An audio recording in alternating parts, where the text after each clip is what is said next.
عقل مند انسان کی پہچان یہ ہے، ہوشیار اور دانشور انسان کی پہچان یہ ہے کہ جب بھی وہ کوئی کام کا آغاز کرتا ہے یا وہ کوئی کام کرنے کا ارادہ کرتا ہے تو اس کے اینڈ پر اس کی نظر ہوتی ہے کہ اس کا اینڈ کیا ہوگا۔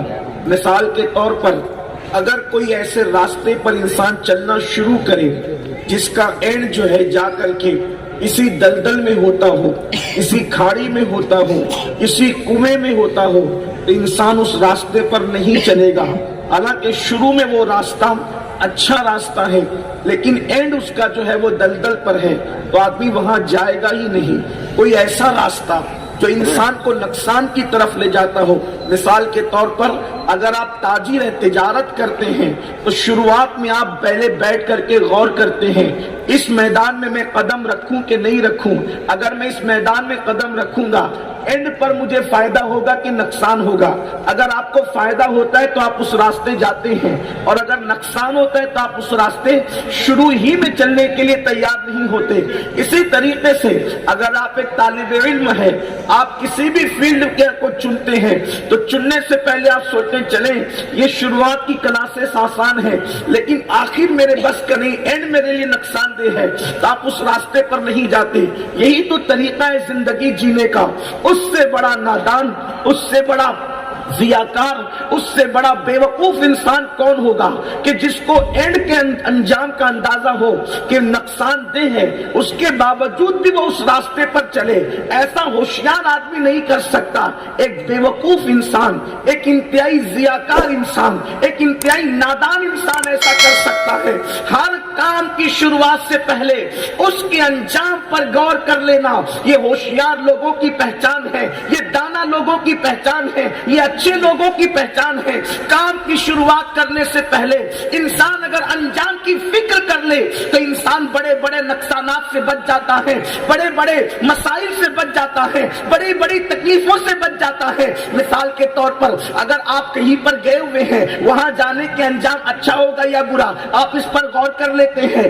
آپ کوئی چیز کھا رہے ہیں، اس کا انجام اچھا ہوگا یا برا، آپ اس پہ غور کر لیتے ہیں۔ مثال کے طور پر اللہ اکبر، زہر کہاں نہیں ملتا، زہر ہر جگہ میں اثر ہوتا ہے، لیکن کیا انسان زہر خرید کر کے کھاتا ہے؟ نہیں کھاتا، کیونکہ پتہ ہے کہ انجام برا ہے۔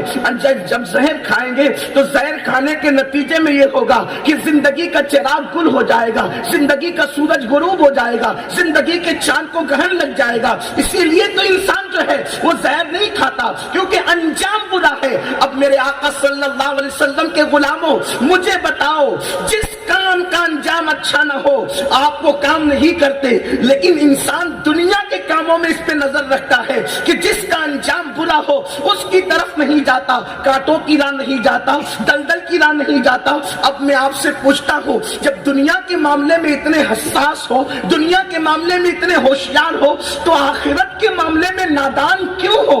اس راستے پر کیوں جا رہے ہو جس کا انجام جہنم ہے؟ اس راہ پر کیوں جا رہے ہو جس کا انجام اللہ کا عذاب ہے؟ اس راہ پر کیوں جا رہے ہو جس کا انجام اللہ کی ناراضگی ہے؟ میرے پیارے آقا صلی اللہ علیہ وسلم کے پیارے دیوانوں، میں بہت لمبی چوڑی گفتگو کرنے نہیں آیا، بہت تھوڑی دیر آپ کے درمیان رہ کر کے گزرنا چاہتا ہوں۔ تھوڑی میری بات پہ توجہ کرنا۔ انسان کس راستے پہ جا رہا ہے؟ جان بوجھ کر جہنم کے راستے پہ جا رہا ہے، اور قرآن کہتا ہے یا ایھا الذین آمنوا قوا انفسکم واہلیکم نارا وقودھا الناس والحجارہ، اے ایمان والو اپنے آپ کو بھی جہنم کی آگ سے بچاؤ اور اپنے اہل و عیال کو یعنی اپنی اولاد کو بھی جہنم کی آگ سے بچاؤ، اس لیے کہ دنیا کی کوئی طاقت آپ کو اللہ کے عذاب سے بچا نہیں سکتی۔ میرا اللہ قرآن میں ارشاد فرماتا ہے ان عذاب ربک لواقع، بے شک تیرے رب کا عذاب واقع ہو کر رہے گا، اور جب اللہ تجھے عذاب دینے کا فیصلہ کر لے ما لہو من دافع، پھر دنیا کی کوئی طاقت اللہ کا عذاب تجھ سے دور نہیں کر سکتی۔ یہ جو میری قوم کے ذہن و دماغ میں بات بیٹھی ہے، ہم کچھ بھی کریں ہم پر اللہ کا عذاب نہیں آ سکتا، ہم کچھ بھی کریں ہم پہ اللہ کا عذاب نہیں آ سکتا۔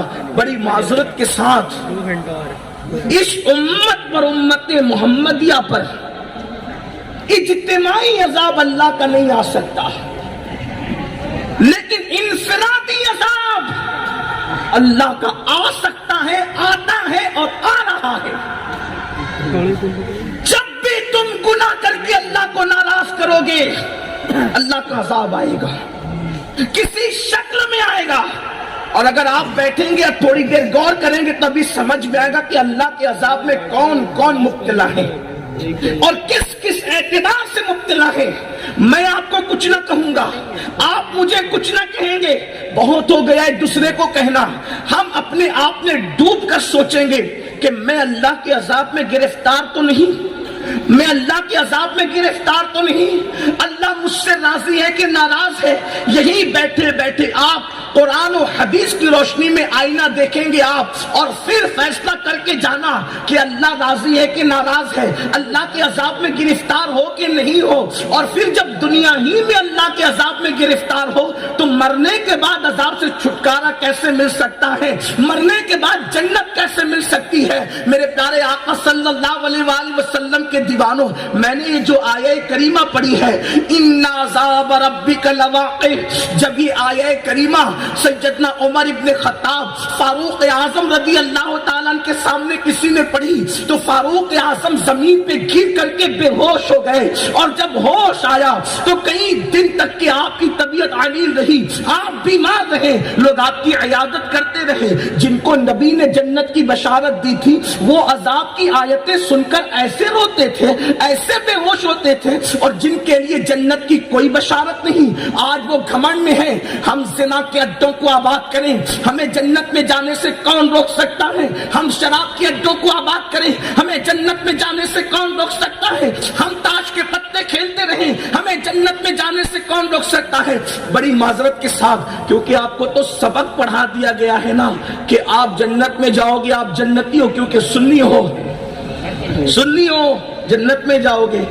میری بات یاد رکھنا، خود فریبی میں گرفتار ہو، جس راستے پہ تم چل رہے ہو وہ کسی اعتبار سے سنیت کا راستہ نہیں ہے۔ یہ کون سی سنیت ہے کہ آپ جمعہ کی صرف 2 رکعت نماز پڑھیں اور 2 رکعت پڑھ کر کے ایسے مسجد سے بھاگے جیسے اسکول کی چھٹی ہونے پر کلاس روم سے اسکول کے بچے بھاگتے ہیں؟ کیا ایمان والے بھی مسجد سے ایسے بھاگا کرتے ہیں کہ مسجد سے ایمان والے اسی طریقے سے نکلا کرتے ہیں؟ اللہ کے رسول صلی اللہ علیہ وآلہ وسلم نے فرمایا، جس کو مسجد میں آتا جاتا دیکھو اس کے ایمان کی گواہی دیکھو۔ ایمان کی گواہی تو مسجد میں آنے جانے پر دی گئی ہے۔ ان لوگوں کو مسجد کی کبوتری کہا گیا ہے۔ میرے پیارے آقا صلی اللہ علیہ وسلم کے پیارے دیوانوں، یقیناً اہل سنت و جماعت ہی پوری کائنات میں مسلک حقہ ہے، یہی مسلک ناجی ہے، میں اس میں کوئی دو رائے نہیں رکھتا۔ لیکن میری قوم جس راہ پر چل کر اپنے آپ کو سنی کہہ رہی ہے، میں سمجھتا ہوں شاید جو ہے ہم کہیں نہ کہیں کسی غلط راہ کا شکار ہو رہے ہیں۔